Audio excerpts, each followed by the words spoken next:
Sekarang kita langsung mulai topik kita. Anda perhatian teman-teman, karena topik ini penting buat Anda yang hadir hari ini yang mungkin ada mental block, dan juga bisa Anda gunakan sebagai mentor, upline, untuk membantu tim Anda. Anda pasti akan ketemu banyak sekali orang yang punya mental block. Ya, 1:7 itu Bapak Ibu ya. Satu orang yang nggak punya mental block itu menghadapi 7 orang yang punya mental block. Ya. Jadi downline Anda kemungkinan besar itu punya mental block. Jadi Anda bisa menggunakan materi hari ini untuk membantu mereka. Tapi nomor satu yang perlu dibantu adalah diri kita dulu. Oke? Kita ini mungkin juga berjuang mengatasi mental block kita masing-masing. Maka materi hari ini itu sangat penting. Dan ini permintaan banyak sekali teman-teman yang minta melalui ya WhatsApp ataupun melalui DM ke IG Guru MLM Official, minta diberikan khusus topik ini. Bagaimana mengatasi mental block. Ya, karena memang banyak orang mengalami mental block, terutama di bisnis MLM ini ya, yang kita akan bahas siang hari ini. Oke? Kita mulai. Apa itu mental block? Mental block adalah suatu keyakinan yang membatasi seseorang untuk mencapai tujuan. Jadi mental block itu keyakinan, tapi keyakinan yang salah. Keyakinan yang tidak mendukung kita, yang menghambat kita. Itu namanya mental block. Jadi kalau Anda punya satu keyakinan, yang mana keyakinan itu menghambat Anda untuk sukses, itu namanya mental block. Contohnya misalnya, Anda pengen sekali sukses di MLM, tapi mental blocknya Anda merasa, wah saya nggak bakat di MLM. Saya nggak pandai bicara. Ya, itu namanya apa? Mental block. Nah, keyakinan bahwa saya nggak pandai bicara, saya nggak bisa meyakinkan orang, saya nggak bakat di MLM itu benar atau enggak? Itu salah, teman-teman. Karena MLM nggak butuh bakat. Sekali lagi ya, MLM nggak butuh bakat. Saya nggak pandai bicara, nggak bisa meyakinkan orang lain. Ingat, MLM tidak perlu pandai bicara, meyakinkan orang lain. Ini adalah hal yang keliru. Kalau MLM butuh keyakinan, butuh kemampuan meyakinkan orang lain, itu nggak bisa diduplikasi, teman-teman. Nah, banyak sekali orang yang ngomong aja, nggak meyakinkan, nggak pandai bicara, tapi mereka bisa sukses di MLM. Karena di MLM itu yang dibutuh itu adalah rajin, orang presentasi yang banyak. Dan selama pengalaman saya belasan tahun di dunia MLM, saya nggak merasa loh bahwa Ibu saya meyakinkan orang, saya hanya menemukan orang yang tepat. Dan untuk menemukan orang yang tepat itu saya banyak presentasi. Jadi kuncinya adalah banyak presentasi, rajin. Tapi saya malas, saya nggak rajin. Nah itu juga mental block. Karena semua orang rajin kalau dia tahu apa yang dia inginkan. Tidak ada orang yang malas, yang ada orang yang tidak termotivasi. Belum ketemu aja impiannya. Kalau dia ketemu impian dan dia yakin MLM bisa mewujudkannya, dia otomatis rajin. Orang yang malas tadi tiba-tiba rajin, Bapak Ibu. Jadi kalau Anda bilang saya malas, itu juga mental block. Nggak pandai bicara, mental block. Saya terlalu tua, terlalu muda, itu semua mental block. Jadi mental block itu fiktif, nggak ada itu Bapak Ibu. Ya, dan itu menghambat Anda untuk sukses di MLM. Kebanyakan dari kita pasti ingat cerita mengenai gajah yang sedari kecil, gajah itu diikat tali, seutas tali, dipantek, seperti di gambar. Kalau gajah masih kecil, tali itu bisa menahan dia untuk kemana-mana. Jadi waktu kecil, gajah yang diikat kakinya itu mencoba untuk pergi kemana-mana dan tidak bisa, karena talinya mengikat kakinya. Dan gajah masih kecil, tenaganya belum besar. Dipantek kayak gitu aja, dia nggak bisa kabur. Nah, seiring gajah itu besar, sampai badannya udah segitu, mental block sudah terbentuk di pikiran gajah itu, bahwa selama ada seutas tali di kakinya, dia nggak akan bisa kemana-mana. Jadi gajah ini yang sudah mental block, dia nggak coba untuk kabur. Ingat loh teman-teman, kalau gajah sudah besar seperti ini, yang diikat di kakinya itu bukan rantai.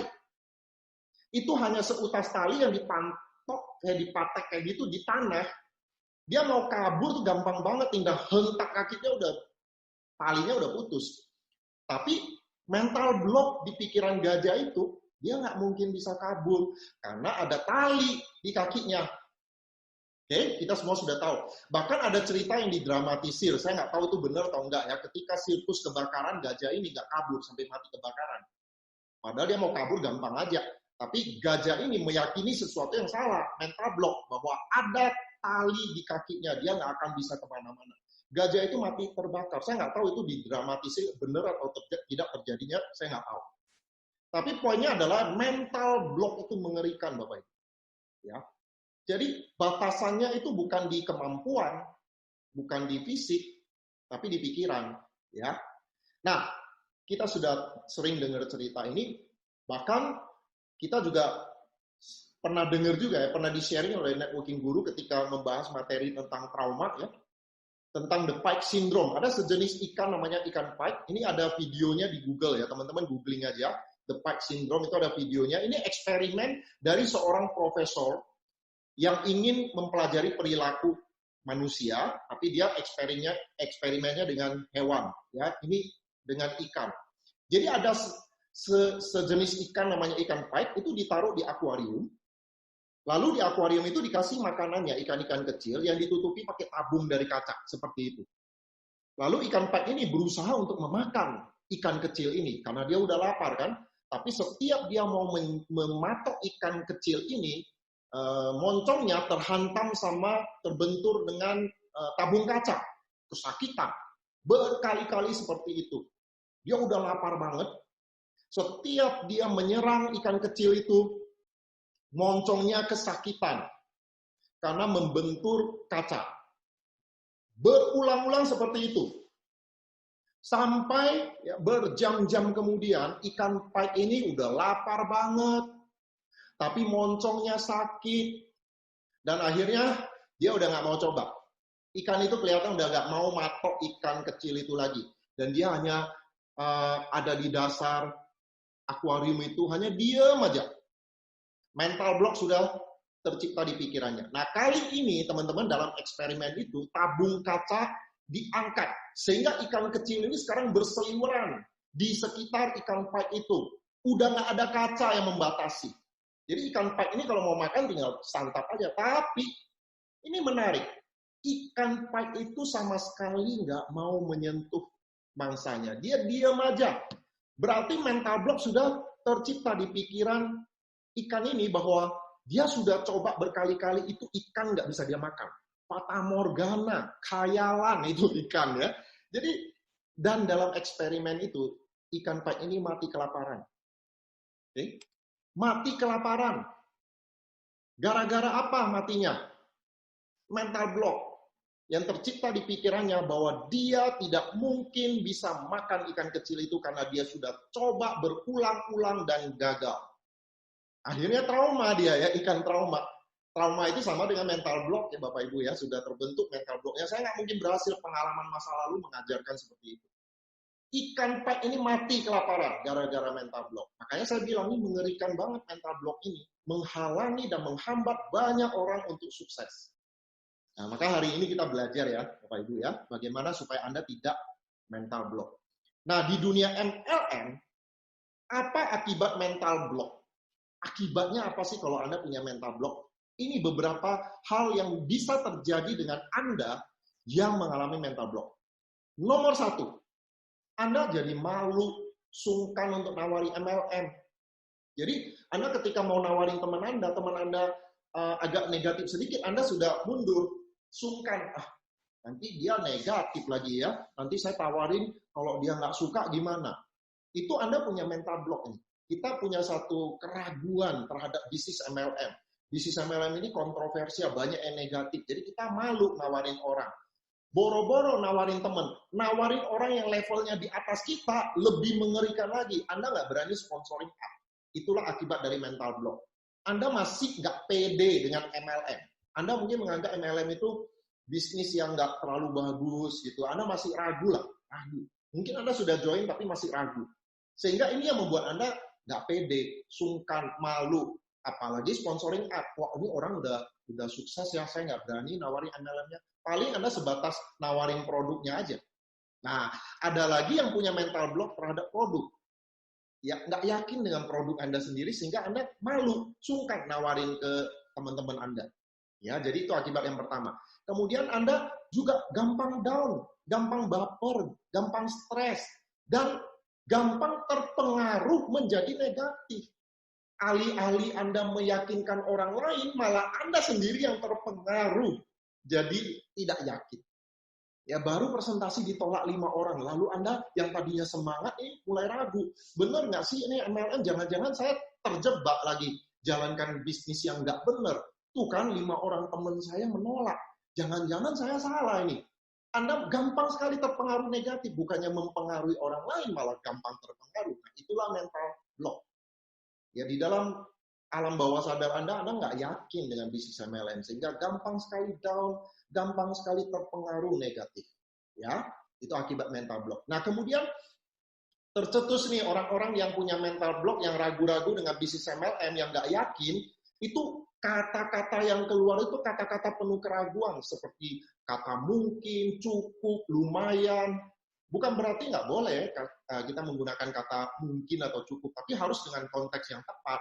Tapi kalau Anda misalnya lagi presentasi bilang, Pak, ini bisnis mungkin bagus, atau bisnis ini cukup bagus.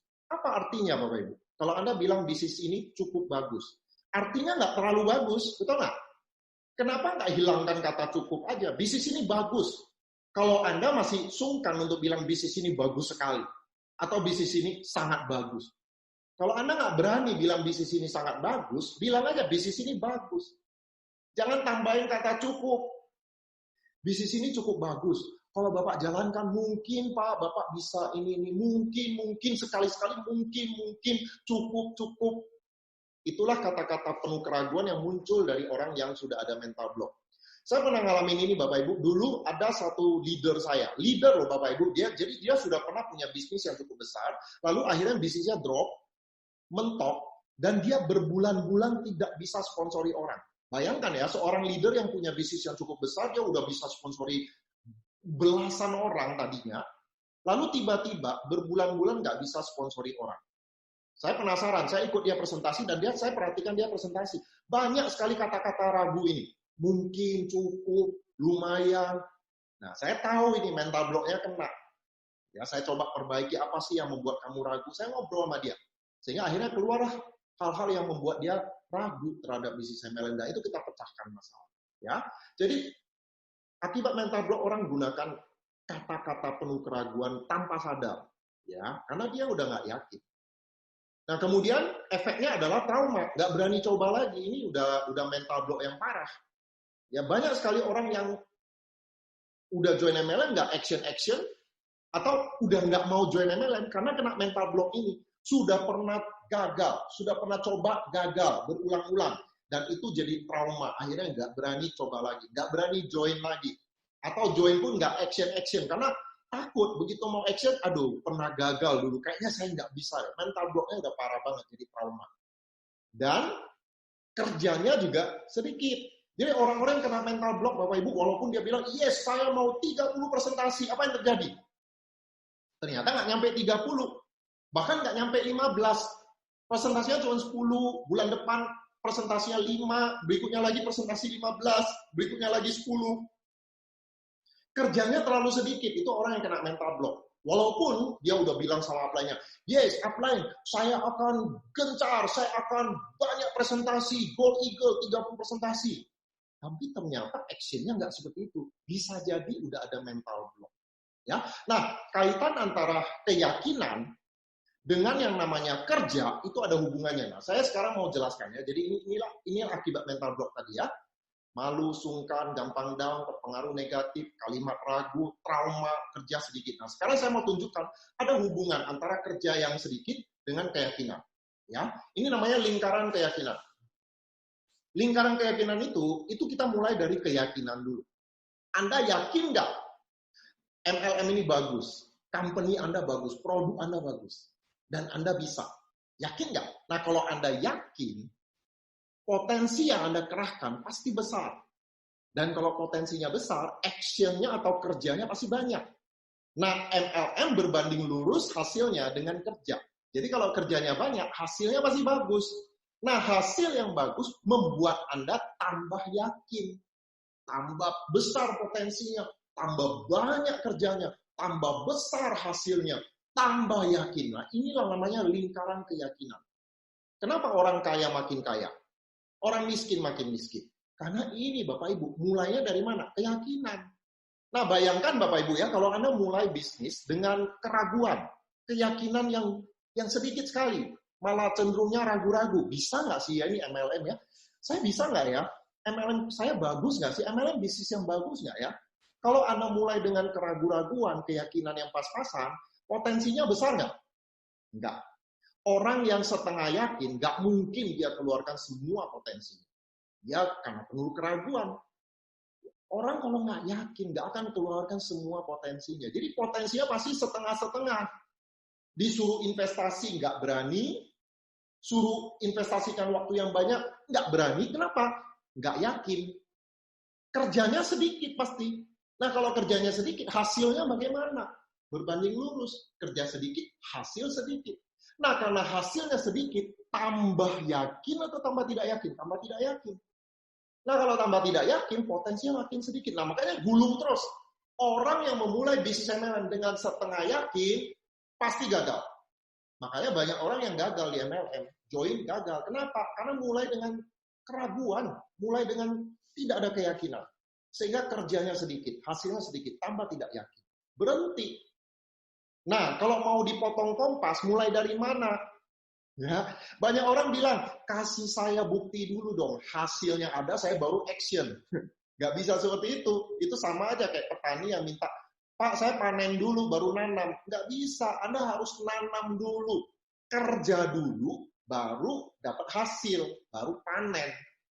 Nah, berarti yang harus dibenarin terlebih dahulu adalah keyakinan. Ini Bapak Ibu, keyakinan ini yang harus dipotong kompas. Anda harus yakin dulu. Makanya mental block dihilangkan. Anda harus yakin supaya potensinya besar, kerjanya banyak, hasilnya banyak, baru tambah yakin. Jadi Bapak Ibu, kenapa mental block ini sangat penting diatasi? Karena kalau Anda nggak mengatasi mental block, Anda nggak akan mencapai hasil yang bagus. Anda berhenti, Anda akan gagal di MLM. Nah, mereka-mereka yang sukses di MLM, karena mereka sudah berhasil meyakinkan diri mereka bahwa ini bagus. Ya, mental blocknya mereka hilangkan. Nah, itulah kenapa pentingnya seminar training hari ini, teman-teman. Kita akan bahas A to Z mengenai mental block. Supaya selesai training ini nanti, Bapak Ibu teman-teman udah yakin dengan MLM, udah yakin dengan company Anda udah tahu lah tips untuk membenarkan atau menyingkirkan mental block ini yang membuat Anda tambah yakin. Ya, oke? Jadi Anda harus mulai dengan keyakinan.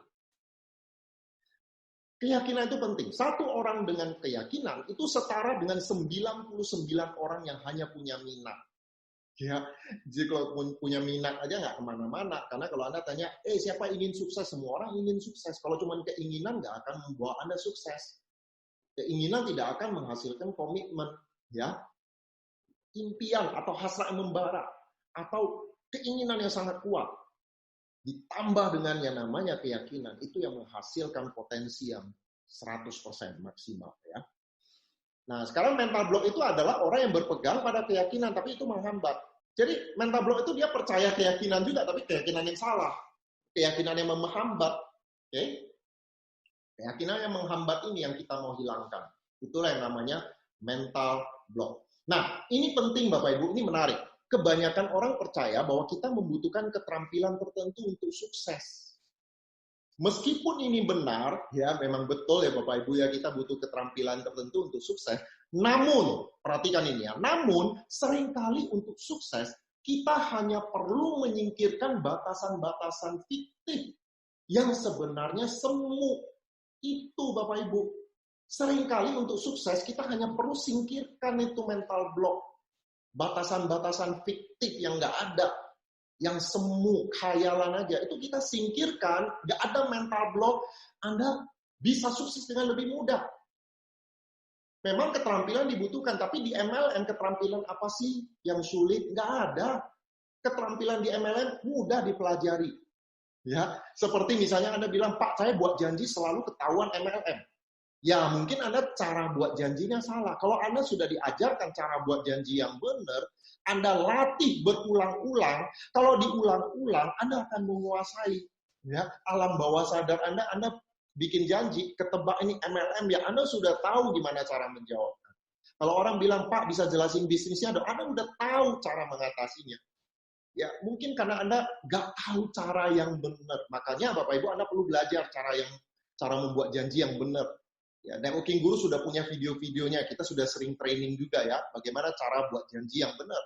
Nah kalau Anda berulang-ulang buat janji yang benar, Anda pasti menguasai cara buat janji. Presentasi apalagi, kalau 10 kali presentasi udah lancar Bapak Ibu. Follow up juga jam terbang, makin diulang-ulang makin Anda kuasai. Jadi tidak ada skill yang sulit di MLM. Semua skill jam terbang. Kalau Anda jam terbangnya tinggi, Anda bisa. Ingat ya teman-teman ya, kita tidak pernah mengajarkan Anda untuk meyakinkan orang lain, karena itu sulit diduplikasi. Kita cuma ajarin Anda cara buat janji, ketemu, presentasi, follow up. Kalau Anda ketemu orang yang tepat, mereka join. Itu Bapak Ibu. Jadi, Anda hanya butuh menyingkirkan mental block, itu aja. Skill gampang dipelajari. Ya. Nah, sekarang bagaimana mengatasi mental block?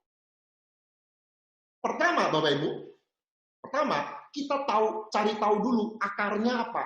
Apa yang menjadi mental block Anda? Kita cari tahu dulu akarnya. Apa yang membuat Anda ragu saat ini? Apakah bisnis MLM, Anda yakin nggak MLM itu bisnis yang top, yang bagus banget? Seperti saya bilang, MLM adalah keindahan yang tersamar. Kenapa di luar lebih banyak orang negatif? Tapi saya tetap yakin dengan MLM, karena MLM itu keindahan yang tersamar. Bisnis yang sangat indah, tapi tersamar, nggak semua orang bisa melihatnya. Karena banyak orang yang udah blok pikiran, ya nggak mau lihat. Kalau mereka pelajari lebih detail, mereka akan takjub dengan bisnis MLM. Ya, makanya saya sebut MLM bisnis yang keindahannya tersamar. Nah, Anda yakin nggak MLM bisnis yang bagus? Itu poin nomor 1. Kalau misalnya saya sudah yakin dengan bisnis MLM. Mungkin dengan company Anda masih join MLM ya, wah MLM saya kayaknya nggak bonafit ya, kurang bagus. Barangkali itu mental blocknya. Atau produknya, mungkin Anda kurang yakin dengan produk Anda. Atau diri Anda sendiri.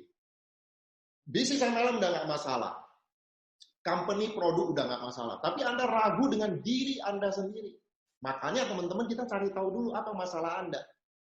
Ragu dengan bisnis MLM, ragu dengan company atau produk Anda, atau ragu dengan diri Anda sendiri. Kita cari tahu dulu akarnya. Oke, sekarang kita akan bahas satu persatu. Mulai dari bisnis MLM. Sekarang kita akan paparkan fakta mengenai bisnis MLM. Ini fakta, jadi Anda nggak bisa debat lagi Bapak Ibu. Ya, semoga informasi ini mencerahkan Anda. Membuat Anda menyingkirkan keraguan bahwa bisnis MLM ini bagus nggak sih ya? Itu bisa disingkirkan dulu. Oke? Nah, topik ini saya akan dibantu oleh Sadra. Silakan Sadra, Anda silakan share mengenai fakta bisnis MLM. Saya stop share dulu ya. Oke, baik. Kita bahas yang pertama. Saya share slide ya, sebentar. Mana dia? Sebentar. Wait.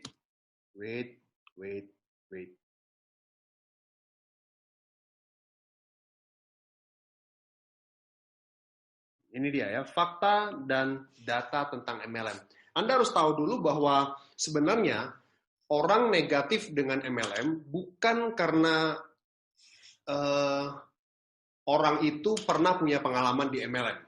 Ya, kebanyakan yang saya temui ya, 90% orang negatif sama MLM bukan karena dia pernah jalankan dan gagal. Tapi 90% mereka negatif karena dengar apa kata orang. Mungkin dia lihat teman dia jalankan MLM dan gagal. Famili dia, atau siapapun orang dekat dia yang jalankan MLM, yang awalnya menggebu-gebu, kemudian beberapa bulan kemudian sudah nggak jalankan bisnis MLM dan negatif. Akhirnya pengaruhi ke dia sendiri. Akhirnya ya, oke ya, monkey see, monkey do kan. Oke? Monyet melihat dan monyet melakukan. Itu istilahnya. Sehingga ya dia jadi negatif, ikut-ikutan bilang enggak lah, siapa gagal.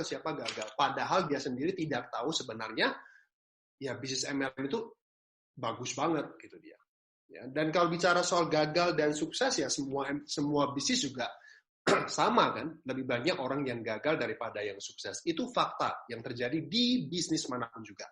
Nah, sekarang saya mau tunjukkan ke teman-teman sekalian, kenapa Anda jangan ragu sama bisnis MLM. Kalau Anda sudah jalankan bisnis MLM, Anda harus bangga. Ya, fakta dan data tentang MLM. Ini secara global ya. Yang saya dapatkan itu adalah data di 2018. Overall, worldwide, ini dari WFDSA ya, data WFDSA. Jadi secara worldwide, 2018 omset penjualan di industri MLM itu adalah 2.500 triliun rupiah kalau dikurskan ya, 190 miliar US dollar ya. Berarti kalau dirupiahkan 2.500 triliun. Pertanyaannya, besar nggak sih 2.500 triliun itu? Nah, besar.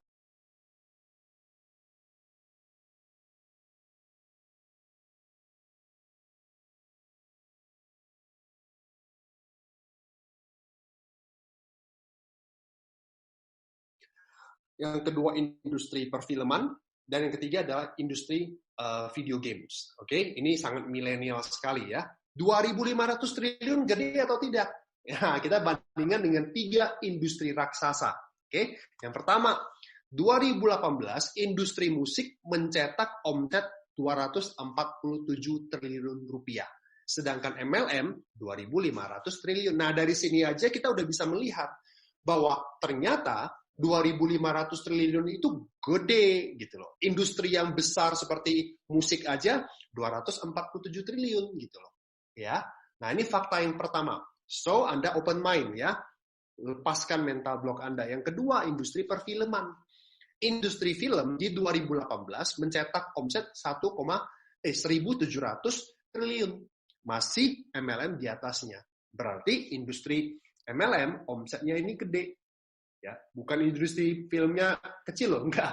Ya, artinya 2.500 triliun tahun 2018. Industri video game yang terus berkembang. Nah, tahun 2018 mencapai 500 triliun. Nah, jadi kalau kita bandingkan MLM 2018 over cetak 2.500 triliun, gede, teman. Sebenarnya dari satu fakta ini aja sudah cukup meyakinkan Anda bahwa kita berada di track yang benar, teman-teman, MLM. Ya, itu yang pertama. Yang kedua, orang yang terlibat di industri ini yang bergabung jadi distributor itu ada 118 juta orang. Ya, secara seluruh dunia. Bukan yang aktif ya, kalau ini yang bergabung di industri MLM, artinya mereka bergabung sebagian besar pasti hanya pakai produk ya. Biasanya sih berdasarkan statistik sekitar 70% lah ya. 70% sampai 80% itu mereka join di MLM karena hanya mau pakai produknya ya. Oh, dia suka dengan produknya. Memang produk-produk MLM yang saya bicarakan misalkan produk kesehatan itu unik ya. Dan bagus-bagus produk-produknya. Jadi banyak orang yang yakin akan hal itu. Nah, bisa bayangkan nggak angka ini? Ya, 118 juta distributor di seluruh dunia. Dan kalau secara rata-rata, usia yang menjalankan bisnis MLM cukup stabil ya, cukup merata. Itu dari umur 25 tahun, kemudian yang paling itu umur 40 ya, cukup merata, heterogen. Nah, ini bagus teman-teman sekalian. Jadi untuk ke anak muda, ke orang dewasa, bahkan sampai ke umur yang sudah seperti super apa lagi ya, umur pensiun. Oke. Nah, jadi artinya ini loh teman-teman sekalian. Jadi MLM masuk ke semua bidang. Bagus banget teman-teman sekalian. Dan ini saya dapat di tahun 2017. Neo Marketing secara region, Asia itu menempati 45%. Ya, itu wajar, karena secara keseluruhan Asia itu memang lebih besar kan daripada negara bagian lain. 45% itu omset tercetak di Asia. Dan sebagian besar produk MLM itu adalah produk kesehatan. Ya, 34%, teman-teman sekalian. Nah, kita lihat Indonesia sendiri. Anda mungkin sudah mendapatkan berita ini ya, teman-teman ya. Beberapa minggu yang lalu dari Menteri Perdagangan mengeluarkan statement bagus banget ya, bahwa MLM justru didukung oleh Menteri Perdagangan karena kontribusi bisnis MLM terhadap perekonomian Indonesia itu bagus banget. Di tahun 2019 ya, total perusahaan MLM yang sudah mendapatkan SUL, artinya benar-benar resmi, official, itu 153 perusahaan.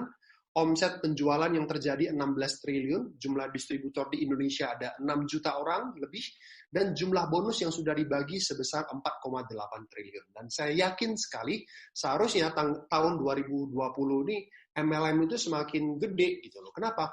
Karena kena pandemi, kemudian kena lagi krisis ya di sektor ekonomi. Nah, biasanya yang terjadi adalah MLM dilirik oleh banyak orang. Ya, bisnis lagi lesu, MLM malah naik. Kenapa? Karena orang bergabung di MLM mudah gitu loh.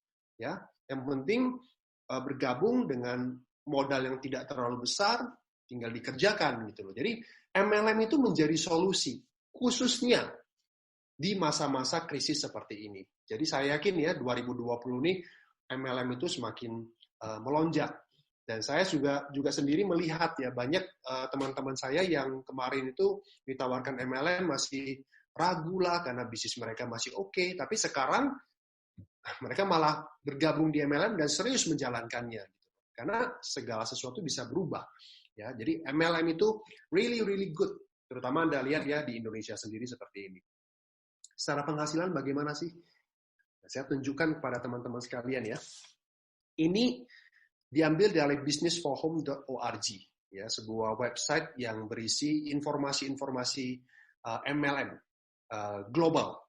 Anda lihat ya, top 4.000 MLM yang berhasil didata oleh businessforhome.org, yang mereka memberikan laporan kepada website ini, income dari para distributor secara global. Anda lihat, menurut businessforhome.org, yang berada di urutan pertama, income dia itu 33 miliar. Ngeri nggak sih? Ya. 33 miliar per tahun atau per bulan? Per bulan. 2,2 juta kan? US dollar. Benar kan? Itu kalau dikurskan kan 33 miliar lebih kurang. Yes. Maksudku ditandaskan supaya paham. Ya, 33 miliar per bulan. Ngeri nggak sih? MLM loh. Ya, MLM. Yang modalnya kecil. Anda lihat, 15 miliar, 14 miliar, 12 miliar, 9 miliar. Nah, jadi tidak ada alasan bagi teman-teman sekalian itu nggak pede jalankan bisnis ini. Tapi kan banyak orang gagal. Lah, bisnis apa yang lebih banyak orang sukses? Nggak ada. Ya, itu sudah hukum alam bahwa orang yang sukses itu jauh lebih sedikit daripada orang yang gagal. Tinggal Anda memutuskan mau jadi orang sukses atau jadi orang gagal. Yang urutan ke-500 dari versi website ini juga masih 1 miliar. Oh, 1 miliar loh income-nya. Ngeri nggak, teman-teman? Ya, ratusan juta itu, waduh, udah banyak. Udah biasa banget, teman-teman, kalau kita dengar orang yang jalankan MLM, income-nya itu ratusan juta, ya. Sampai urutan ke-4 ribuan aja, income-nya masih di atas rata-rata kan, 70-an juta gitu. Nah, angka-angka ini saya mau tunjukkan ke teman-teman sekalian supaya Anda ini ya pede waktu jalankan bisnis MLM. Ya, Anda nggak usah ragu lagi, tinggal Anda belajar skill bagaimana Anda bisa menguasai apa yang dibutuhkan untuk bisa sukses di MLM. Tantangan udah pasti ada. Sekarang tergantung Anda. Bukan ini secara global ya. Kalau kita bicara di Indonesia sendiri, saya melihat banyak teman-teman saya yang jalankan MLM, income-nya ratusan juta. Kemarin juga di sebuah MLM, income-nya itu bisa miliaran, 2 miliar per bulan. Industri kesehatan. Ya, kenapa? Karena punya kemampuan membangun basis konsumen yang gede, teman-teman sekalian. Ya. Jadi kita sudah berada di bisnis yang benar. MLM bukan bisnis yang sempurna. Ya. Bukan. MLM itu adalah bisnis yang sederhana. Anda bisa punya income sampai di atas rata-rata ya, di atas 100 juta sampai miliaran. Ya. Dengan modal yang kecil, Anda nggak usah urus lagi soal stok-stok barang, Anda nggak usah repot nanti next bulan depan, tahun depan kita mau ciptakan produk apa, itu bukan urusan kita lagi. Biarkan perusahaan MLM itu sendiri yang meng-create semuanya. Karyawan-karyawan semua, biarkan mereka yang urus. Anda tinggal fokus membangun jaringan. Ya, repotnya Anda itu cuma satu. Itulah letak kesederhanaan dari bisnis MLM. Ya, kerja keras iya, kerja keras. Tapi Anda kerja keras fokusnya ke jaringan. Sedangkan kalau Anda di bisnis konvensional untuk bisa mendapatkan angka yang setara miliaran, Anda harus urus semuanya gitu loh. Delegasi ke semua orang. Jadi Anda harus mengerti banyak hal. Tapi di MLM beda. That's why MLM itu bisnis yang simple gitu loh. Dengan bisa mendapatkan angka yang gede sekali di bisnis ini. Ya. Nah, jadi inilah alasannya kenapa Anda sudah berada di track yang tepat, yaitu di bisnis MLM. Ini aja, bro. Oke, baik. Saya lanjut sekarang ya. Saya share screen lagi. Jadi Anda sudah dengarkan fakta bisnis MLM. Jadi semoga Anda yang masih ragu nih bisnis MLM bagus nggak? Anda harusnya bangga. Anda sudah berada di industri yang tepat. Nah, sekarang saya akan bahas yang kedua. Bagaimana dengan company Anda, produk Anda? Kalau Anda masih ragu dengan company Anda ini benar nggak MLM yang bonafit, perusahaan MLM yang tepat? Produk ini udah oke belum? Nah, saya mulai dari produk ya. Bagaimana Anda meyakinkan diri Anda bahwa produk perusahaan Anda itu bagus? Nomor satu, Anda pakai produknya. Nggak ada cara lain. Anda pakai, Anda gunakan produknya. Rasakan sendiri manfaatnya, kemudian Anda share ke teman-teman. Nanti Anda akan melihat, kalau Anda sendiri merasakan manfaatnya, Anda share ke teman-teman, teman-teman Anda juga akan merasakan manfaatnya. Akan muncul banyak testimoni. Ya. Nah, Anda bisa ikut training produk. Jadi perusahaan Anda kan ada menyediakan training produk. Anda ikuti. Nah, di training produk biasanya dipaparkan itu. Mungkin kalau produk Anda ada produk suplemen misalnya ya, suplemen kesehatan, siapa tahu ada penelitian ilmiahnya. Itu kan meyakinkan Anda. Kalau nggak ada penelitian ilmiah, paling tidak testimoni. Ada testimoni. Dan yang paling bagus itu adalah testimoni dari Anda sendiri. Anda yang pakai, Anda rasakan. Keluarga Anda, teman-teman Anda share, downline Anda, tim Anda, nanti akan muncul testimoni yang membuat Anda makin yakin.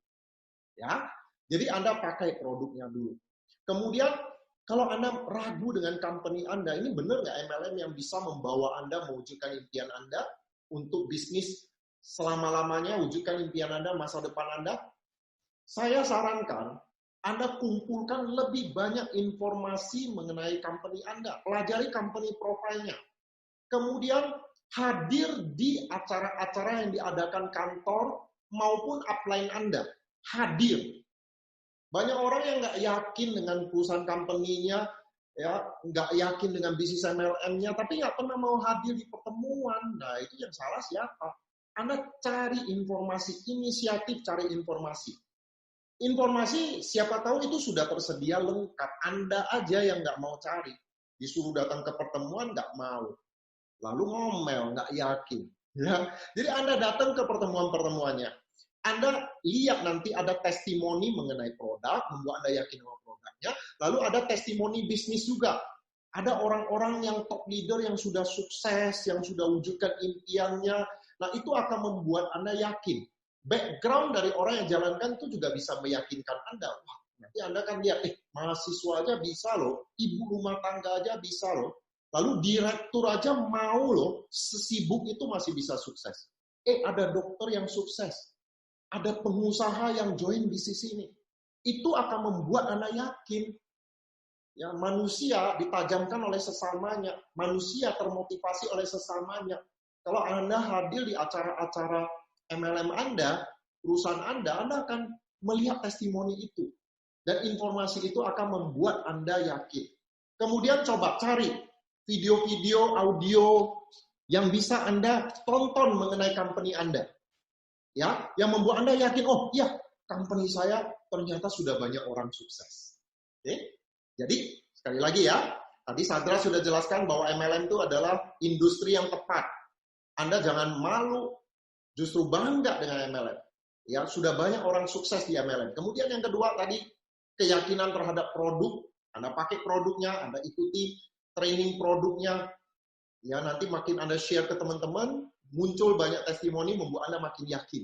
Dan yang ketiga, Anda hadir di acara-acara yang diadakan oleh MLM Anda. Lihat testimoni bisnis dari para top leader. Bicara dengan upline Anda yang sudah sukses. Di atas-atasnya pasti ada yang sudah sukses kan? Bicara dengan mereka. Itu akan membuat Anda tambah yakin. Ya. Kemudian, mungkin ada yang muncul mengatakan, Pak, ini MLM masih baru, Pak. Belum ada contoh orang sukses. Belum ada contoh orang sukses. Jadi saya mesti belajar sama siapa? Di perusahaan saya itu belum ada orang sukses. Nah, itu berarti apa yang terjadi? Kita ini adalah perintis, betul nggak teman-teman? Berarti ini kan kita orang di awal kan? Nah, kalau belum ada orang yang sukses di sana, ya kita lah jadi contoh orang yang sukses. Kenapa harus bergantung sama orang lain? Nah, kalau Anda sudah bergabung di sebuah MLM, ada orang yang sudah sukses, mau ngomong apa lagi, sudah ada contohnya. Nah, sekarang saya bicara, kalau perusahaan Anda, perusahaan baru, belum ada contoh orang sukses. Misalnya kita bilang top leadernya, income-nya berapa, belum ada orang di situ. Cuman ancar-ancar aja, kalau Anda diamond, income Anda segini. Tapi belum ada orang yang diamond. Berarti Anda adalah perintis. Jadilah orang yang pertama. Nah, ingat teman-teman, saya mau cerita mengenai sebuah kepercayaan di olahraga, di bidang olahraga lari 1 mil yang dipegang selama ratusan tahun. Ini, keyakinan umum. Selama ratusan tahun, di olahraga lari 1 mil, dibilang bahwa mustahil seseorang bisa berlari 1 mil dalam waktu kurang dari 4 menit. Rekor waktu itu adalah 4 menit 12 detik. Dan menurut para pelatih lari, itu tidak mungkin dipecahkan lagi. Jadi paling cepat itu 4 menit 12 detik. Nggak mungkin manusia bisa lari di bawah 4 menit.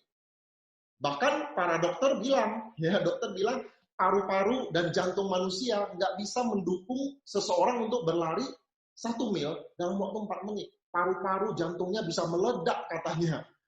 Nah, ini adalah keyakinan yang sudah dipegang ratusan tahun. Dan karena keyakinan ini, maka rekor ini sulit dipecahkan. Karena nggak banyak orang yang mau mencoba memecahkan lari di bawah 4 menit. Karena dokter aja bilang nggak mungkin. Paru-paru dan jantung nggak kuat. Jadi ini dipegang ratusan tahun, Bapak Ibu. Nggak ada orang yang berhasil lari 1 mil di bawah 4 menit. Sampai akhirnya, tanggal 6 Mei 1954, ada seseorang pelari yang namanya Roger Bannister. Dia berhasil berlari 3 menit 59 detik. Pecahlah rekor yang dipegang ratusan tahun bahwa manusia nggak mungkin lari 1 mil di bawah 4 menit. Pecah rekornya. Seketika itu semua orang, wow, ternyata bisa ya, paru-paru jantung nggak meledak loh. Si Roger Bannister sehat-sehat aja. Manusia bisa berlari di bawah 4 menit. Dan yang luar biasa, Anda tahu nggak Bapak Ibu? Ini ratusan tahun nggak dipecahkan. Tapi sejak Roger Bannister memecahkan ini, dalam waktu 30 hari kemudian, sebanyak 32 pelari. Dan dalam waktu 1 tahun kemudian ada 317 pelari, semuanya berlari di bawah 4 menit. Padahal ratusan tahun nggak bisa dipecahkan.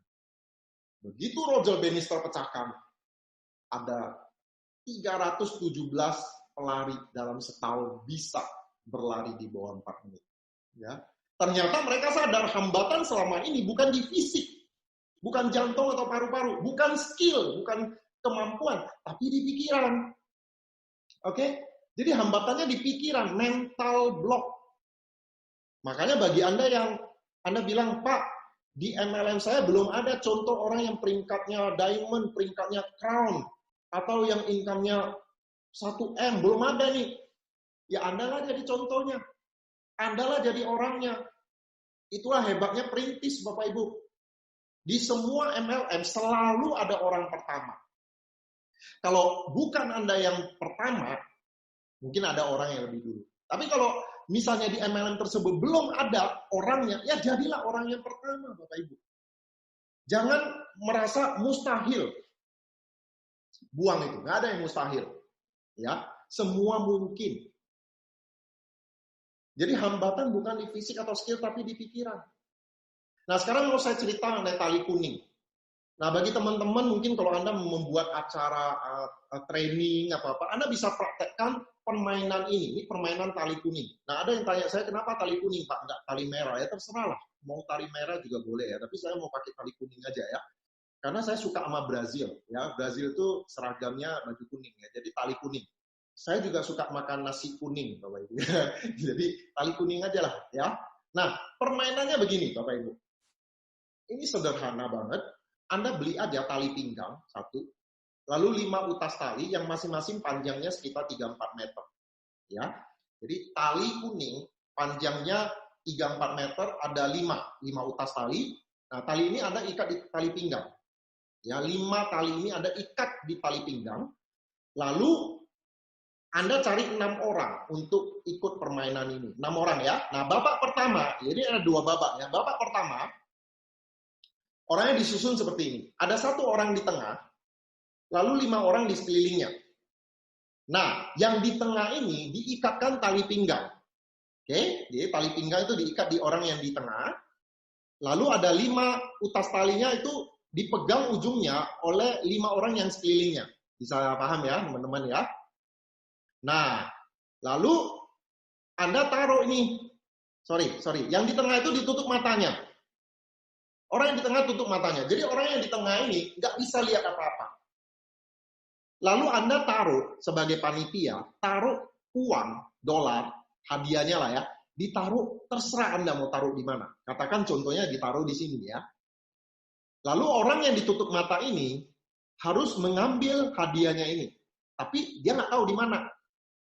Nah, 5 orang yang di sekelilingnya itu kan memegang tali, jadi dia bisa narik, bisa mengarahkan di orang yang di tengah ini. Dan satu-satunya aturan di permainan ini adalah tidak boleh berbicara. Jadi 6 orang ini nggak boleh bicara. Orang yang mengamati di sekelilingnya juga nggak boleh bicara. Jadi pokoknya nggak boleh bicara. Yang bisa dilakukan adalah menarik tali. Jadi katakan ini yang di tengah ini si A, lalu yang di dekat antara uang ini ada si B dan C. Maka kalau kita mau mengarahkan si A mengambil uangnya, maka si C akan menarik talinya, si B juga menarik talinya supaya si A itu bergerak ke arah uang. Dan 3 orang yang lain ini mengendorkan talinya ya supaya si A bisa jalan ke uang. Ya, jadi 5 orang yang pegang tali itu bisa mengarahkan karena mereka tahu di mana hadiahnya. Bisa paham ya? Itu babak pertama, yang ditutup matanya itu yang di tengah. Dengan gampang, si A akan ngambil uang. Kenapa? Karena B dan C tinggal tarik talinya, yang lain 3 orang mengendorkan talinya, maka si A bisa datang, ya udah deket yang uangnya ambil, keambil uangnya. Itu babak pertama. Lalu game ini dilanjutkan di babak yang kedua. Nah, babak yang kedua ini aturannya adalah yang ditutup mata sekarang 5 orang di sekelilingnya, itu yang ditutup matanya. Jadi mereka nggak bisa lihat. Ya, yang tengah itu bisa lihat. Yang tengah bisa lihat. Lalu uangnya ditaruh di satu tempat yang orang nggak tahu. Ya, misalnya di sini. Nah, 5 orang ini nggak tahu uangnya di mana. Karena ditutup matanya. Aturannya tetap nggak boleh bicara ya. Satu-satunya aturan tidak boleh bicara. Nah, orang yang di tengah, kali ini dia tahu uangnya di mana. Tetapi, ya, ada tali kuning ikat tali pinggangnya. Sehingga dia nggak gampang kalau dia mau lari ke uangnya ketarik sama tali kuning ini. Nah, kita biarkan mereka. Oke, silakan ambil uangnya. Nah, si A ini mau lari ke sini nggak bisa karena ketarik sama tali kuning ini kan. Dia mau ambil uangnya susah banget. Sampai akhirnya dia frustrasi loh teman-teman. Ya, si orang yang di tengah itu frustrasi karena banyak tali kuning yang menghambat. Tali kuning ini datang dari orang-orang yang nggak tahu di mana uangnya. Jadi mereka pegangin aja tali kuning itu. Sehingga orang di tengah itu frustrasi karena tali kuning yang menghambat. Nah, setelah kita kasih coba beberapa menit, akhirnya yang tengah ini udah gagal. Nah, kemudian kita ingatkan, dengarkan baik-baik ya teman-teman ya, satu-satunya aturan di permainan ini adalah tidak boleh berbicara. Itu satu-satunya aturan. Tetapi tidak ada aturan mengatakan bahwa si orang tengah ini kenapa nggak lepaskan aja tali pinggangnya? Betul nggak? Lepaskan aja kan nggak ada aturan, hanya nggak boleh bicara. Nah, orang yang di tengah itu tinggal lepaskan dan ikat pinggangnya dilepaskan, dicopot, sehingga tali kuningnya itu kebuang, betul nggak? Nggak ada tali kuning lagi ikat dia, sehingga dia tinggal jalan aja ambil uangnya, betul nggak teman-teman? Nah, jadi permainan tali kuning ini mengajarkan sesuatu, bahwa ada tali-tali fiktif berupa tali kuning yang menghambat kita untuk mencapai sesuatu. Nah, kalau kita ingin meraih sesuatu, ada tali kuning yang menghambat kita, supaya kita bisa ambil tujuan kita atau hadiah kita, copot tali kuningnya. Buang aja tali kuningnya. Tali kuning itu fiktif, khayalan, semu. Nggak ada itu Bapak Ibu. Misalnya kata-kata bahwa Anda nggak bakat di MLM. Anda tidak pandai bicara, Anda nggak punya teman. Anda bukan pengusaha, Anda nggak bisa jualan. Anda itu udah dilahirkan takdirnya itu bukan pengusaha. Itu semua adalah khayalan, fiktif. Buang aja Bapak Ibu tali kuning itu. Itu menghambat Anda. Nah, itulah pelajaran dari permainan tadi ya. Nah, nanti teman-teman kalau misalnya Anda acara games ya, Anda boleh ya pakai permainan ini. Jadi ini permainan bagus yang ngajarin sesuatu bahwa ada mental block yang kita bisa buang. Kenapa kita terhambat dengan sesuatu yang harusnya nggak ada? Buang aja, gampang kok buang aja. Nah, sekarang teman-teman, saya ingin tanya kepada Anda yang hadir hari ini. Apa tali kuning Anda? Apa mental block Anda yang menghalangi Anda sukses di MLM? Apakah tali kuning itu adalah tidak punya modal? Anda merasa, ya saya nggak punya modal sih, mau beli alat bantu nggak bisa, mau ikut training nggak bisa, mau beli buku nggak ada, saya nggak punya mobil, nggak punya motor. Atau tidak pandai bicara.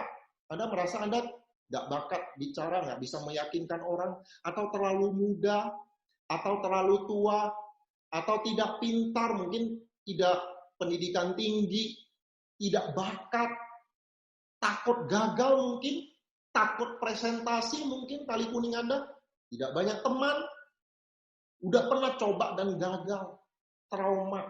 Nah, apa tali kuning Anda Bapak Ibu? Mungkin ada yang di luar ini. Catat coba, apa tali kuning yang menghambat Anda? Nah, buang aja tali kuning itu. Banyak orang bilang, Pak Suprato, bagaimana ya caranya mengatasi hambatan itu ya? Hambatan itu real nggak? Enggak. Fiktif. Ya, buang aja. Sesederhana itu, buang aja tali kuning. Bapak Ibu, kalau Anda nggak buang tali kuning itu, ingat loh, kekuatan otak. Saya mau sharing kepada Anda ya, kekuatan dari otak. Otak itu organ tubuh yang paling dahsyat. Kita semua setuju itu ya. Nah, saya mau sharing kekuatan dari otak. Otak kita itu, kapasitas memorinya 1 petabyte. Itu sama dengan 1 juta gigabyte. Hard disk di komputer kita biasanya 256 gigabyte. 500 giga aja itu udah keren banget. Kalau kita beli external hard disk 1 tera. 1 tera itu 1000 gigabyte. Nah, kapasitas otak di memori otak kita itu 1 juta gigabyte, Bapak Ibu. 1 juta gigabyte itu kalau untuk nonton, bukan nonton ya, untuk dengerin lagu MP3 yang durasinya 4 menit, itu kalau dimasukkan ke otak kita, itu butuh waktu 2000 tahun untuk habis dengerinnya. 2000 tahun. Ya, jadi otak kita itu memang dahsyat sekali ya memorinya ya. Lalu kalau Anda baca buku, itu sanggup menampung 20 juta jilid buku. Memorinya itu. 1 juta gigabyte. 1 petabyte itu. Kemudian kecepatannya, otak kita itu 30 kali lebih cepat dibanding dengan superkomputer. Komputer yang tercepat tahun 2015. Karena penelitian ini tahun 2015 di California University. Jadi otak kita dahsyat nggak? Dahsyat. Ini organ yang paling dahsyat, Bapak Ibu. Kuat sekali, powerful. Komputer paling canggih tercipta dari otak manusia. Ini dahsyat banget. Ya, kalau Anda membayangkan sesuatu, itu bisa jadi kenyataan loh Bapak Ibu. Ya, banyak orang kasih contoh seperti ini. Misalnya Anda tutup mata, lalu Anda bayangkan Anda ambil sebuah jeruk nipis. Anda belah jeruk nipis ini dengan pisau, Anda tercium bau yang asam-asam segar itu, lalu Anda ambil jeruk nipis itu, Anda teteskan ke mulut Anda, tiba-tiba ya, mulut Anda keluar liur, Bapak Ibu. Ya, padahal itu fiktif, Anda cuma membayangkan, itu kehebatan dari otak. Dalam visualisasi membayangkan itu dahsyat sekali. Sesuatu yang tidak nyata, dibayangkan bisa menjadi kenyataan di otak kita. Ya, makanya jika Anda berpikir bisa, Anda benar. Jika Anda berpikir bisa, maka Anda bisa. Saking kuatnya otak itu, Bapak Ibu. Ya, kata-kata motivasi dari buku The Secret, bukunya Vincent Norman Peale, bukunya siapa tuh? David Shaw, semua mengajarkan kekuatan otak. Jika Anda berpikir besar, maka besar. Jika Anda berpikir kecil, juga kecil. Jadi kuat luar biasa Bapak Ibu. Jika Anda berpikir bisa, maka Anda benar. Nah, karena otak itu kuat, kalau Anda berpikir tidak bisa, Anda juga benar. Jadi otak itu jangan dibuat main-main Bapak Ibu. Jangan Anda berpikir, ini cuma otak yang mikir. Otak itu dahsyat Bapak Ibu. Kekuatannya luar biasa. Kalau Anda berpikir bisa, Anda benar. Kalau Anda berpikir tidak bisa, juga benar. Nah, sekarang Anda mau berpikir bisa atau tidak bisa, karena dua-duanya benar. Nah, heran Bapak Ibu ya, orang pengen sukses.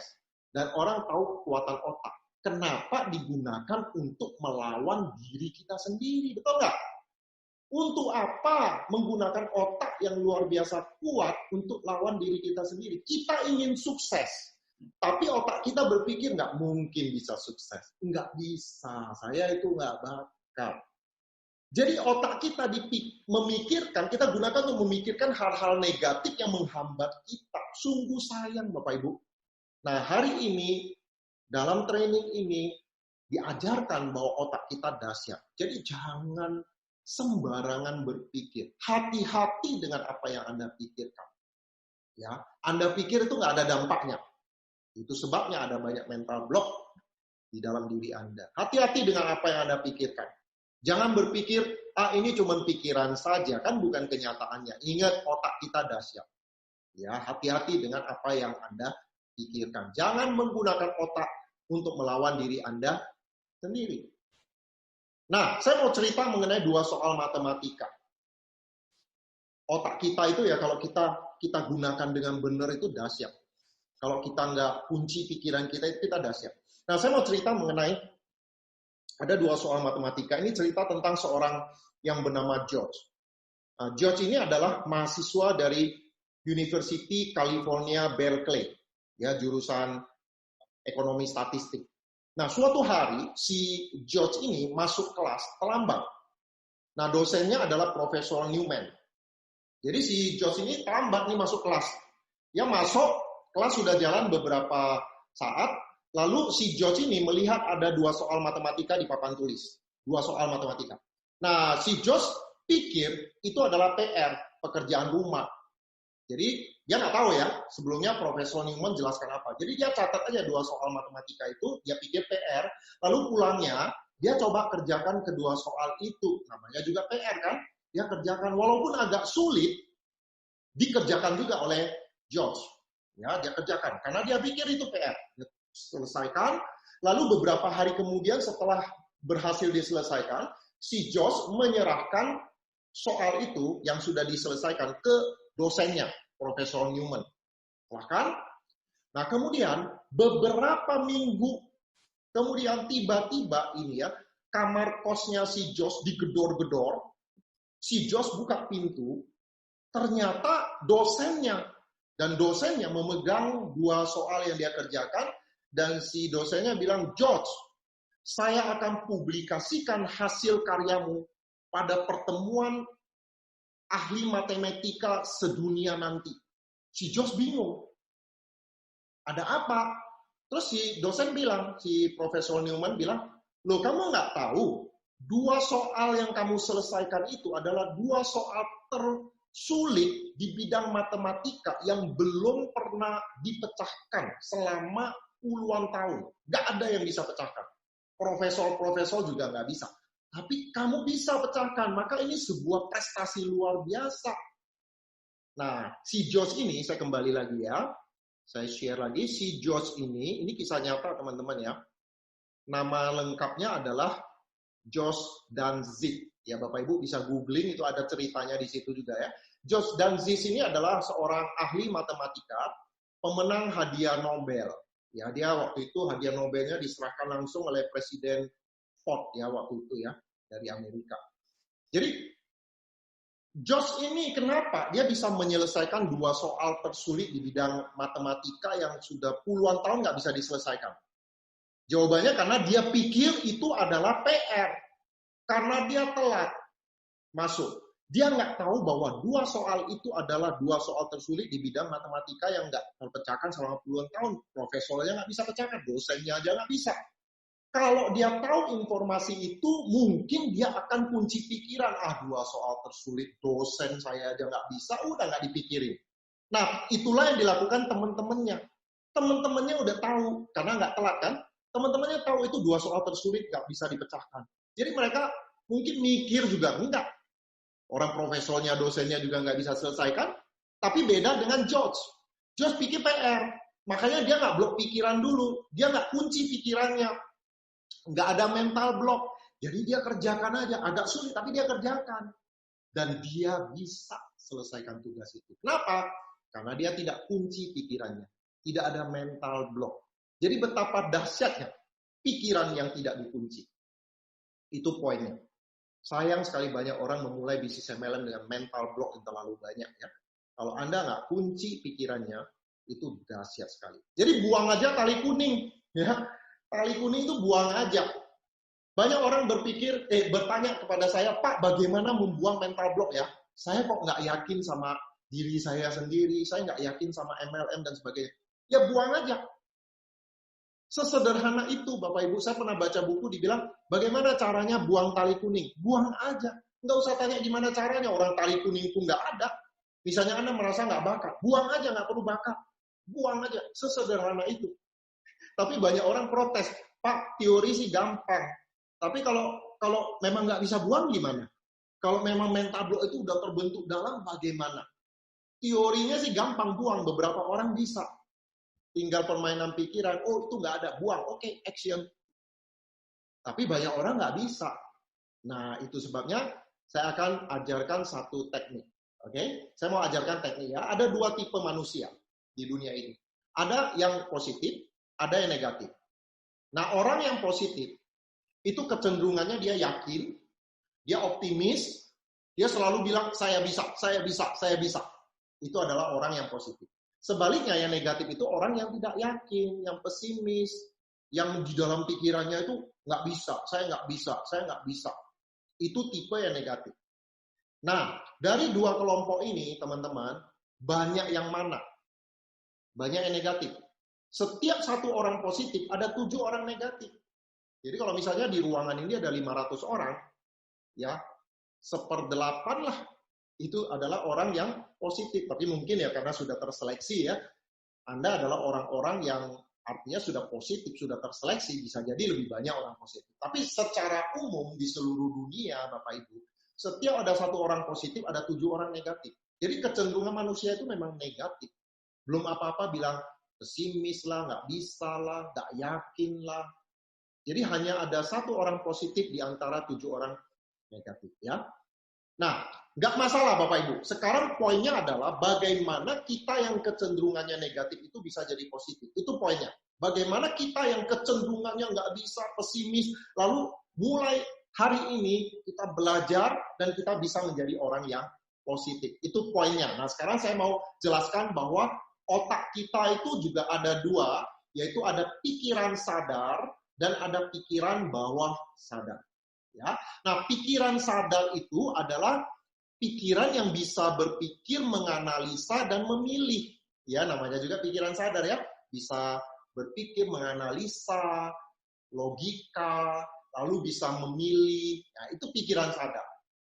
Nah, kita juga ya, setiap dari kita, selain pikiran sadar, seperti Anda lagi ikut training itu tuh pikiran sadar Bapak Ibu. Anda bisa berpikir, menganalisa, menghubungkan antara topik yang Anda dengar hari ini dengan topik yang Anda sudah pelajari, dengan pengalaman. Anda bisa memilih, saya nggak mau dengerin lah, atau saya mau dengerin, itu Anda bisa memilih. Itu namanya pikiran sadar.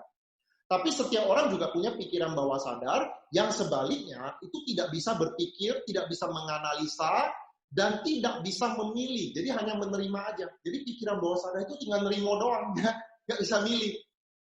Dan yang menarik Bapak Ibu ya, pikiran bawah sadar ini terprogram dari pengalaman.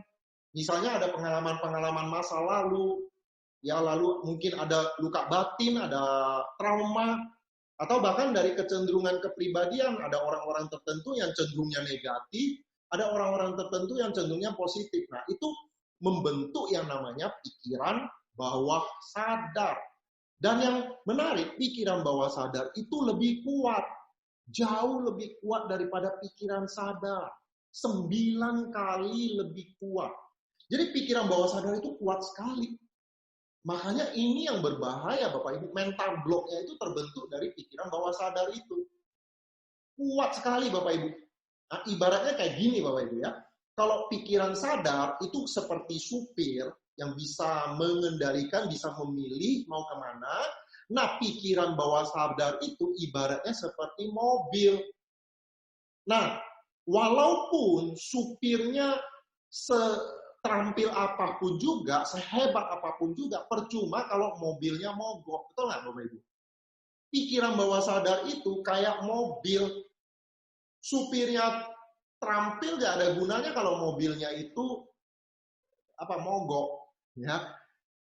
Jadi mobil ataupun pikiran bawah sadar ini yang menentukan.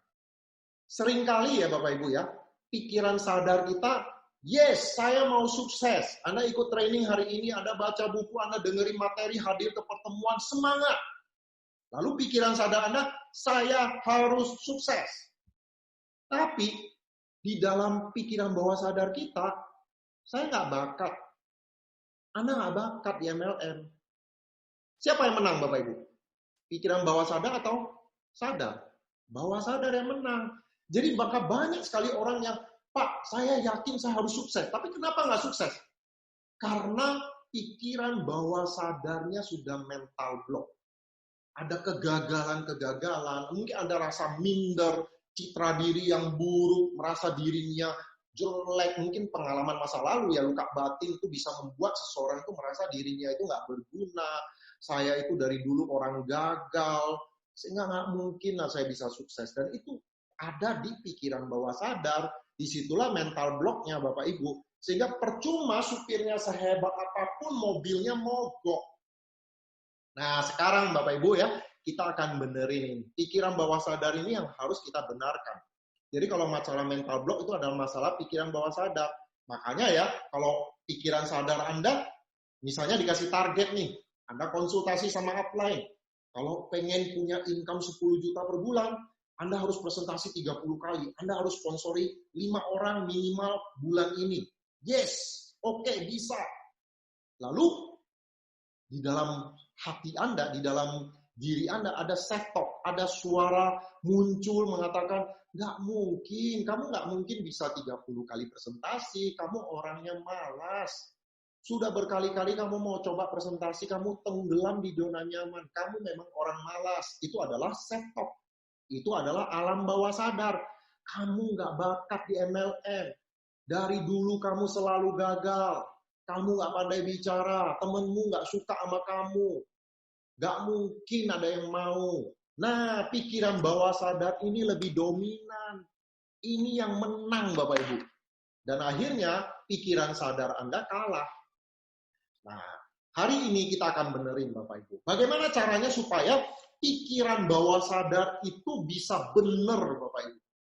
Ya, tidak kena mental block. Anda harus program ulang pikiran bawah sadar itu. Jadi pikiran bawah sadar itu kayak software, Bapak Ibu. Software yang sudah error. Nge-hang, komputer hang.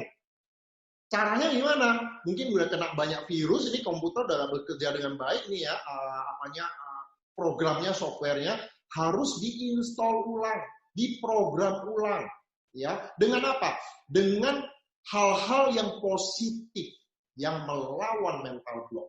Jadi kalau mental block saya nggak bakat, diisi dengan kamu berpotensi di MLM.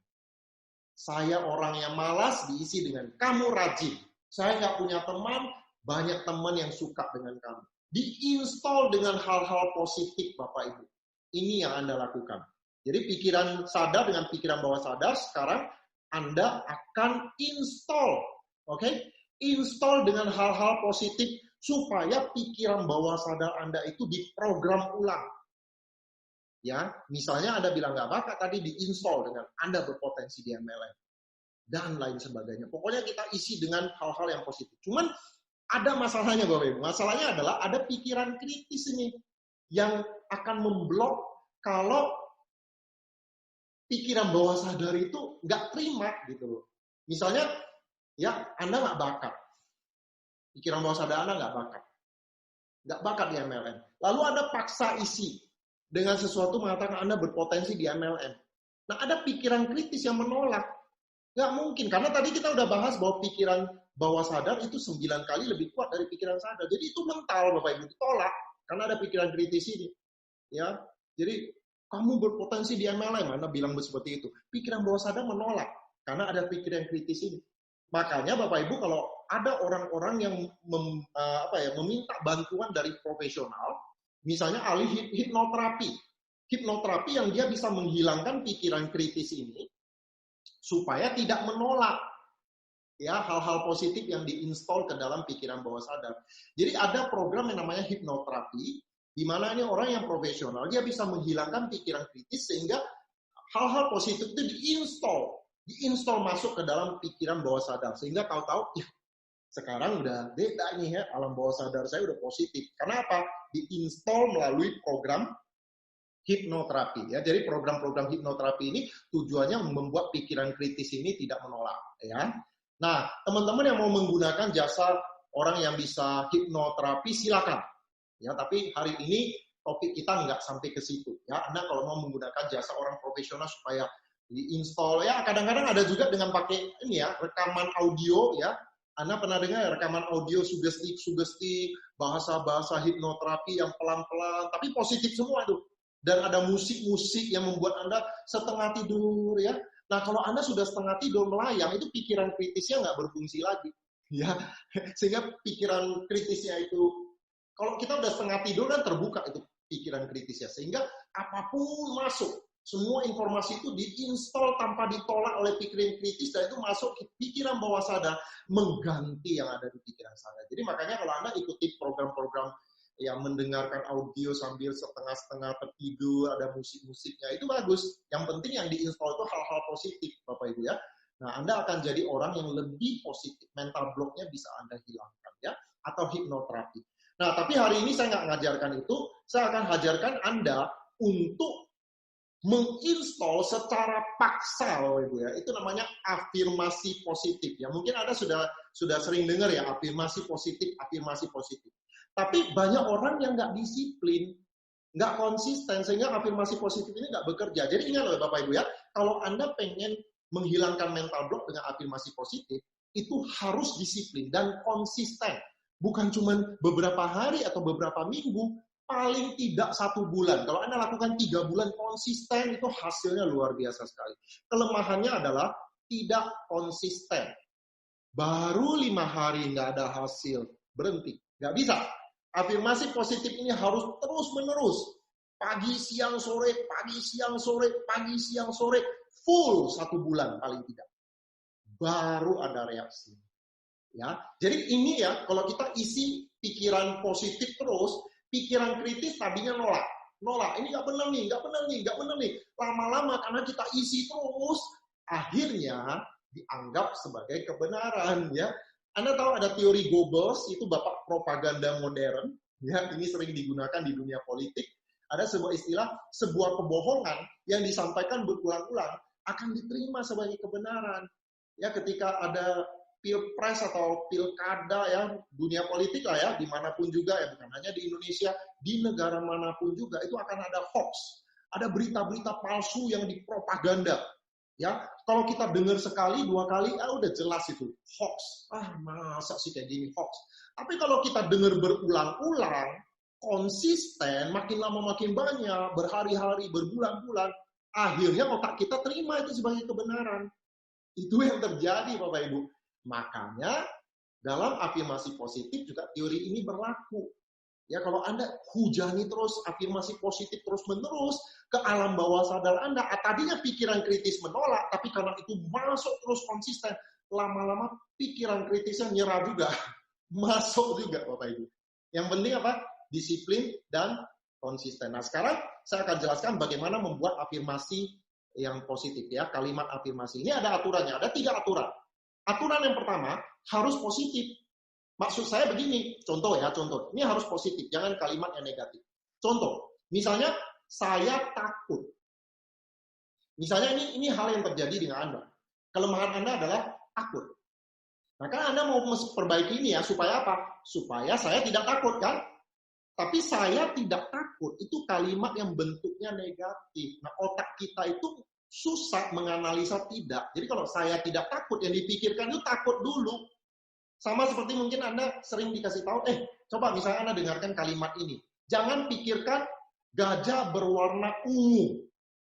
Otak Anda langsung mikirin gajah warna ungu dulu, betul nggak? Baru tidak. Jadi otak kita itu cara bekerjanya seperti itu. Makanya afirmasi positif itu jangan pakai kalimat negatif. Jangan pakai kalimat saya tidak takut, tapi ganti, saya berani. Jadi jangan saya tidak takut, tapi saya berani. Itu kalimat positif yang Anda pakai. Ya. Nah, demikian juga saya malas. Jangan pakai saya tidak malas, ini kalimat negatif. Ganti aja, saya rajin. Itu yang dipakai. Jadi kalimat positif. Saya rajin, saya malas, saya semangat. Jangan saya tidak mau down. Jangan, saya semangat. Saya rajin. Saya berpotensi. Jadi jangan bilang saya tidak punya bakat. Jangan ya. Tapi saya berpotensi. Saya rajin, saya semangat, saya berani. Ya, kalimat positif. Kemudian yang kedua, aturan kedua adalah harus saat ini, present tense, sekarang. Hari ini, sekarang, saat ini, present tense. Jangan yang akan datang, apalagi yang sebelumnya ya.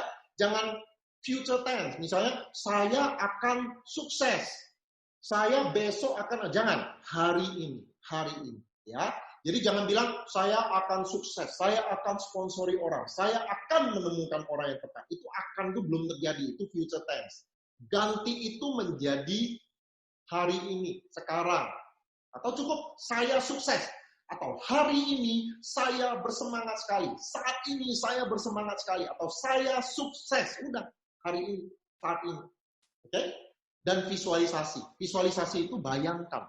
Kalau Anda mengatakan saya mensponsori orang yang tepat. Bayangkan kalau Anda ketemu orang yang tepat, perasaan Anda bagaimana? Emosi Anda bagaimana? Kalau Anda bilang saya punya penghasilan passive income 100 juta sebulan. Bayangkan, visualisasikan emosi Anda seperti apa, perasaan Anda seperti apa kalau Anda punya passive income 100 juta sebulan. Visualisasi itu membuat afirmasi makin mantap, ya. Jadi ada 3 cara. Kalimat positif, saat ini, dan visualisasi. Saya kasih contoh. Ini adalah kalimat-kalimat afirmasi positif yang bisa Anda gunakan. Ini ada beberapa contoh ya. Misalnya, Anda bisa tulis di kertas kalimat positifnya apa. Misalnya, hari ini saya penuh dengan energi dan sukacita. Bayangkan ya, Anda penuh energi, Anda lagi semangat, lagi gembira. Pikiran saya selalu jernih dan positif. Bayangkan kalau pikiran Anda positif seperti apa, emosinya seperti apa, perasaannya seperti apa. Hari ini pikiran saya positif dan saya penuh semangat. Saya punya kualitas untuk sukses di MLM. Bayangkan kalau Anda orang yang berkualitas, orang yang pede, seperti apa perasaan Anda. Presentasi saya sukses dan menemukan orang yang tepat. Saya berani dan bertindak dengan penuh semangat. Saya bersemangat dan penuh dengan potensi. Nah, itulah Bapak Ibu contoh-contoh afirmasi positif yang bisa Anda gunakan. Anda tulis.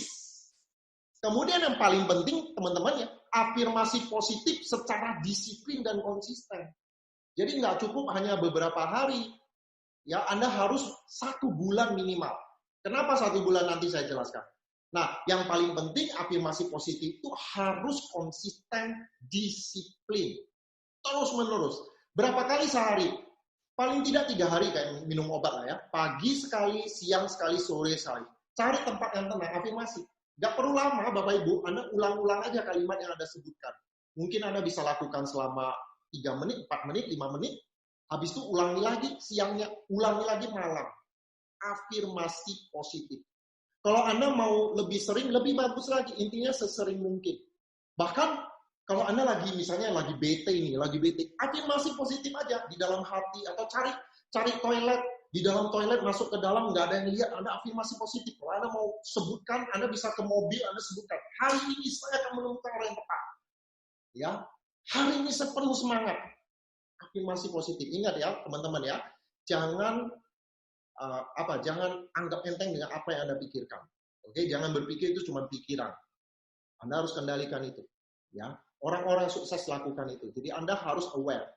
Jangan membiarkan pikiran negatif yang menguasai diri Anda. Anda harus kendalikan. Makanya afirmasi positif, disiplin, dan konsisten. Nah, sekarang pertanyaannya. Apakah Anda percaya dengan afirmasi positif? Banyak orang nggak mau lakukan itu karena tidak percaya. Bullshit itu Pak. Afirmasi positif, bullshit.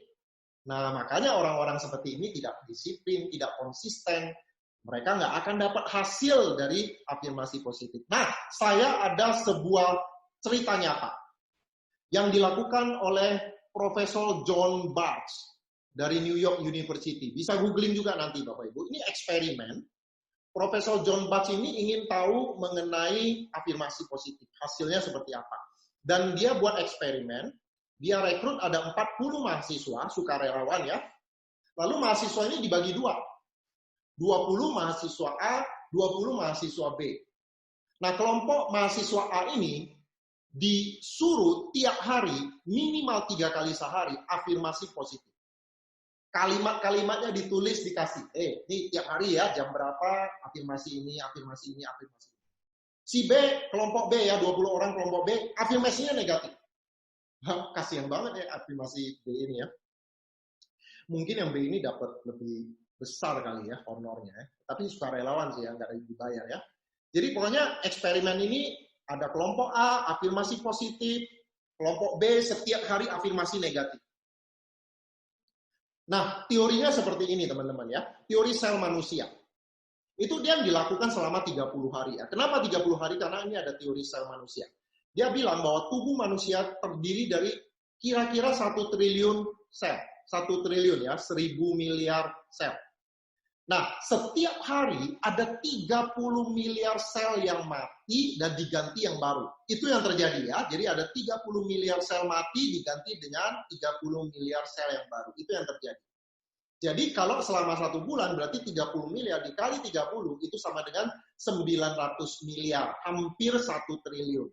Ya, jadi dengan demikian teorinya adalah dalam 30 hari, seluruh sel manusia itu sudah baru. Beda dengan 30 hari yang lalu. Masuk akal dan bisa diterima? Ya, jadi tiap hari 30 sel mati, 30 miliar sel mati, diganti dengan 30 miliar sel yang baru. Jadi dalam 1 bulan, tubuh kita, selnya yang 1 triliun ini sudah beda dengan 1 bulan yang lalu. Sudah sel yang baru semua. Nah, setiap sel yang baru itu bersifat netral, tidak positif, tidak negatif. Makanya kalau sel baru itu tumbuh, dikasih afirmasi positif, itu jadi positif. Sebaliknya dikasih afirmasi negatif, jadi negatif. Ya, masuk akal ya? Maka yang kelompok A, karena dia afirmasi positif 30 hari, setelah 30 hari itu menjadi 100% orang yang positif. Semua selnya positif. Dan sebaliknya kelompok B, afirmasi negatif 30 hari itu menjadi 100% orang negatif. Kasihan banget ini si B. Orang-orang kelompok B ini mahasiswanya, itu semua selnya negatif nih Bapak Ibu. 1 triliun sel setelah 30 hari negatif semua. Sampai ke akar-akarnya. Sebaliknya yang A positif semua. Nah, belum selesai. Setelah 30 hari, Profesor John Bartz merekrut 100 responden untuk menilai ke 40 mahasiswa ini. Ya. Nah, 100 responden ini direkrut, kemudian mereka menyiapkan kertas, mereka ada di balkon dari Universitas California itu ya, duduk semua, lalu dengan kertas, lalu mereka mulai mencatat. Nah, lalu mahasiswa yang kelompok A dan kelompok B disuruh masuk ke dalam ruangan secara acak. Jadi 40 orang mahasiswa A dan B ini disuruh masuk ke dalam ruangan secara acak satu persatu. Ya, acak gitu ya. Jadi si responden nggak tahu itu, ini yang masuk ini kelompok A atau kelompok B. Ya, mereka disuruh menilai perilaku orang-orang yang masuk itu. Ini ada masuk ini satu orang pakaiannya rapi, tapi mukanya suram. Kalau menurut saya sih B. Orang ini B. Ini orang masuk nih, pakai kaos. Tapi semangat sekali nih. Auranya bagus nih, A. Jadi mereka menilai seperti itu. Dan Anda tahu nggak, dari 100 orang responden yang menilai mana yang A, mana yang B, mereka nggak tahu. Ini yang masuk ini A atau B. Dari pakaian kadang-kadang kelihatannya lebih rusuh, tapi tampilannya itu optimis orangnya. Ada orang yang pakaiannya rapi, tapi tampangnya lemes gitu loh. Nggak ada auranya, nggak ada semangatnya. Nah, hasil dari responden ini 95% akurat. Jadi, Anda bisa bayangkan betapa dahsyatnya afirmasi positif atau negatif selama 30 hari. Tanpa sadar, Bapak Ibu, kita selalu afirmasi kan, Bapak Ibu ya. Sering ada self-talk. Yang self-talk kita ini, itu positif atau negatif. Jangan anggap enteng, Bapak Ibu. Kalau Anda berpikir, kayaknya saya nggak bisa. Itu afirmasi negatif. Bayangkan kalau Anda lakukan itu terlalu sering, Anda jadi orang negatif. Makanya mulai sekarang Bapak Ibu kontrol pikiran Anda. Paksa diri Anda afirmasi positif. Saya bisa. Orang lain bisa, saya juga bisa. Oke? 95% akurat. Jadi mulai sekarang Bapak Ibu afirmasi positif. Tulis apa yang Anda mau hilangkan, kalimat positifnya itu, kemudian lakukan minimal 3 kali sehari. Selama berapa lama? 30 hari. Kalau Anda lakukan 90 hari, 3 bulan, jauh lebih bagus. Tapi minimal 30 hari, tapi konsisten ya. Jadi kalau Anda nggak konsisten, nggak ada gunanya. Harus konsisten. Ya, sesering mungkin. Dan jangan bilang mustahil. Tidak ada yang mustahil di dunia ini. Jangan terlalu cepat mengatakan itu mustahil. Ya, kita yang nggak tahu sih ya, kalau orang yang umurnya 52 tahun seperti saya, mungkin melihat lebih banyak perubahan lagi. Kalau orang yang 60 tahun mungkin melihat lebih banyak perubahan lagi ya. Banyak sekali contoh-contoh perubahan dahsyat ya. Kayak contohnya handphone aja deh. Zaman dulu, zaman saya kuliah, handphone tuh jarang banget. Pertama kali handphone tuh kayak batu bata itu Motorola ya. Sekarang handphone kecil-kecil Bapak Ibu. Dulu internet belum seperti sekarang. Sekarang ya, dulu internet kan pakai laptop ya, sekarang internet di handphone semua udah bisa, kecepatan internet jauh lebih canggih. Ya dulu kita nonton bioskop itu harus di bioskop. Sewa film di rumah itu pakai kaset, lalu pakai DVD. Sekarang kita bisa nonton di TV, Bapak Ibu, di laptop kita ada Netflix, bioskop kita datangkan di rumah kita. Dulu kita mesti ngantri di bank kalau mau transfer atau ngambil duit. Sekarang di rumah kita ya, bank di rumah kita mau transfer, mau ambil duit di mana aja di ATM ada. Ya, dulu orang minum kopi satu cangkir di warung itu paling cuma berapa? 5.000. Orang mungkin berpikir mustahil ya minum kopi 50.000 di kafe. Sekarang kenyataan 50.000 kafe jual kopi itu laku keras. Ya. Aqua Bapak Ibu. Ketika Aqua pertama kali diluncurkan, orang nggak optimis. Orang pikir gila ini masa botol air minum, 1 liter air minum dijual lebih mahal dari bensin. Orang bilang ini mustahil. Ternyata sekarang minuman semua kemasan seperti ini. Jadi banyak hal yang mustahil jadi kenyataan. Makanya otak Anda jangan belum apa-apa bilang mustahil. Jangan bilang, saya nggak mungkin sukses. Itu kan orang itu. Kalau saya kan beda. Jangan Bapak Ibu. Jangan bilang mustahil. Semua orang berhak untuk sukses dan semua orang bisa untuk sukses. Jangan kunci pikiran Anda. Saya mau cerita mengenai Houdini. Tahu Houdini? Houdini adalah pesulap legendaris dikenal ahli meloloskan diri. Jadi si Houdini ini ya, dia diborgol, diikat, dikunci, dimasukkan dalam karung, dalam kotak, dibenamkan dalam air. Dia dengan cepat bisa meloloskan diri. Itulah Houdini, ahli meloloskan diri, pesulap legendaris. Ya, tapi akhirnya orang tahu rahasia triknya Houdini. Anda tahu nggak rahasianya? Ternyata rahasia Houdini ada di kaki tumitnya. Tumitnya itu di bagian tumit itu kapalan. Ya, dan dia belah sedikit untuk masukkan kawat kunci. Jadi dia ada kawat kunci yang diselipkan di tumitnya. Nah, kalau dia diborgol ya, dimasukkan dimanapun juga, dia secepat kilat dia keluarin kawat kunci di tumitnya, kemudian dia bisa buka borgolnya. Jadi rahasianya adalah di kawat kunci yang diselipkan di mana? Tumit Houdini yang kapalan. Rahasia itu tersebar, semua orang tahu. Jadi kalau orang bicara Houdini, ada kawat kunci di tumitnya. Nah, suatu hari ada sebuah bank internasional di London menantang Houdini. Houdini, kamu berani nggak? Kita masukkan kamu, ya kita kunci kamu di dalam ruang khazanah bank, semacam brankas raksasa. Kami masukkan, kami kunci 4 menit untuk kamu meloloskan diri. Siap nggak kamu menerima tantangan ini? Lalu Houdini mikir sejenak, oke, siapa takut? Ya, Houdini menyambut tantangan itu.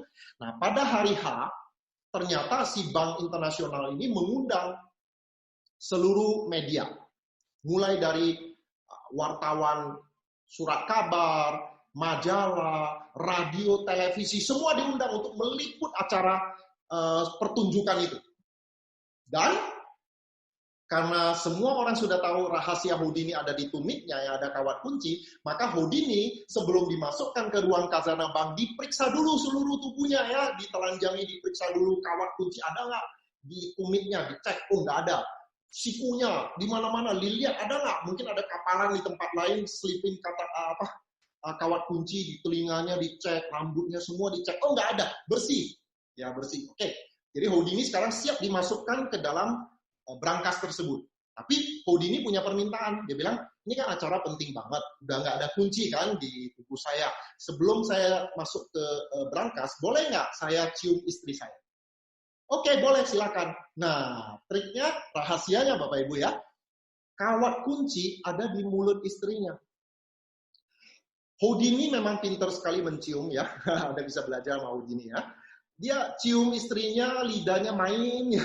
Pokoknya intinya kawat kunci di dalam mulut istrinya udah pindah ke mulut Houdini.